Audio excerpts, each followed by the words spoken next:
So friends, in a Supreme Court ruling today, 4 Supreme Court justices were entirely willing to let the Trump-induced darkness descend on America.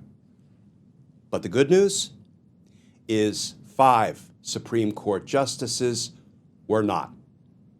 In a very real sense, those 5 justices today pushed back against Donald Trump's abuse and overreach. And hey, we will take our points of light where we can find them. Let's talk about that, because justice matters.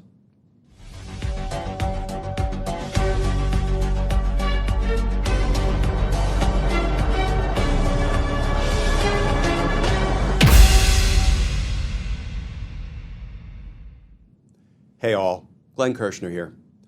So friends, not long after taking office, Donald Trump froze all USAID funding, all USAID funding that involved congressionally appropriated money that was supposed to be paid to USAID contractors.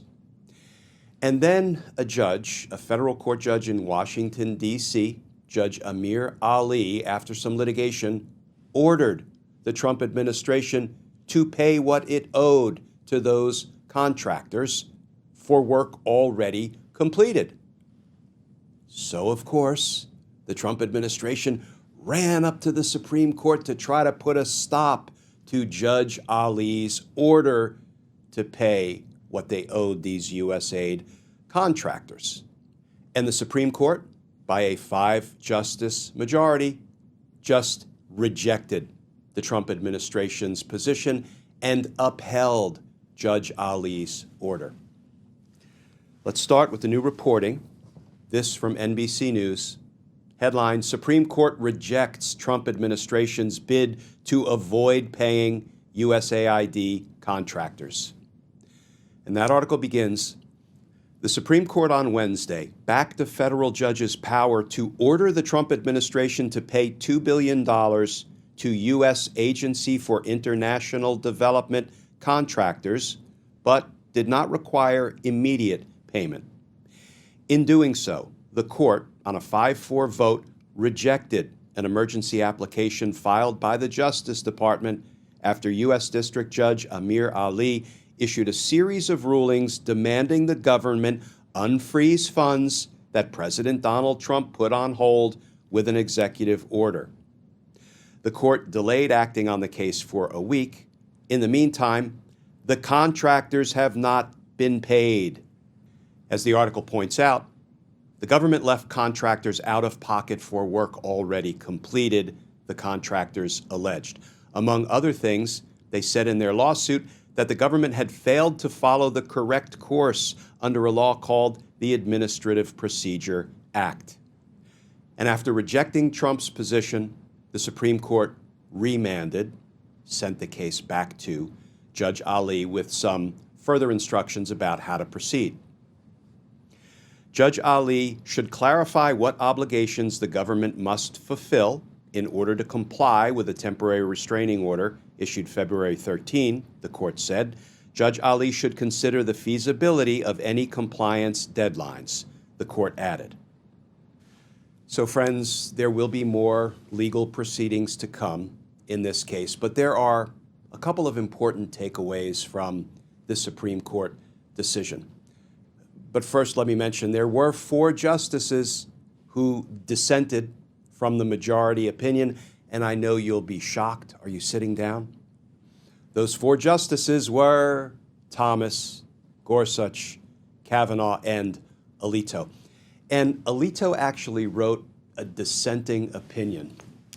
And he said, among other things, does a single district court judge have the unchecked power to compel the government of the United States to pay out $2 billion taxpayer dollars? The answer to that question should be an emphatic no. But a majority of this court apparently thinks otherwise. I am stunned. Now, apparently Justice Alito is not stunned that the Trump administration would default on paying money to contractors owed for work already performed. Seems that Justice Alito is not stunned by what sure looks like executive branch abuse, overreach, and possible illegality. No, he is stunned that a federal district court judge would order the administration to pay what it owes. Now, there's no reporting yet on whether Alito is so stunned that he, toddled out to his flagpole and flew his American flag upside down again. So friends, let's finish up with two quick takeaways. First, yes, this is just one Supreme Court ruling, but it is some indication that the Supreme Court, at least 5 justices of the Supreme Court, won't roll over, won't lay down, won't give in to Donald Trump's dictatorial aspirations. Because today, the Supreme Court acted as a legitimate co-equal branch of government, a legitimate check on executive branch overreach. And friends, that's not nothing. Second takeaway, and this one may be a little less obvious, a little less intuitive, but today's Supreme Court ruling sends a signal to federal trial court judges all across the nation, many of whom are dealing with lawsuits that have been filed to try to address some of the Trump administration abuse, overreach, illegality, and in some instances, unconstitutionality. This sends the signal to all of those judges that if you rule against the Trump administration, based on the facts and the law presented to you, we will have your back. If the Supreme Court, at least 5 justices, believe it's the right thing to do, even though it may upset dear leader, even though it may inspire Trump to, say or post all sorts of horrible things about you as a judge who ruled against him. We know what Trump's MO is, don't we? And we know what it inspires in his supporters when he berates a judge publicly for ruling against him. If you do that, then just as we did today, we will have your back. We will affirm your ruling if the facts and the law mandate an affirmance of your ruling, just like today they affirmed the ruling of Judge Amir Ali, which simply told the Trump administration, in substance, pay your damn bills. The money you owe these contractors for work already performed. And the trial court judges nationwide, having some confidence that the Supreme Court will have their back if they make these difficult rulings against the Trump administration, boy, it is really important to the cause of justice. And yes, justice matters.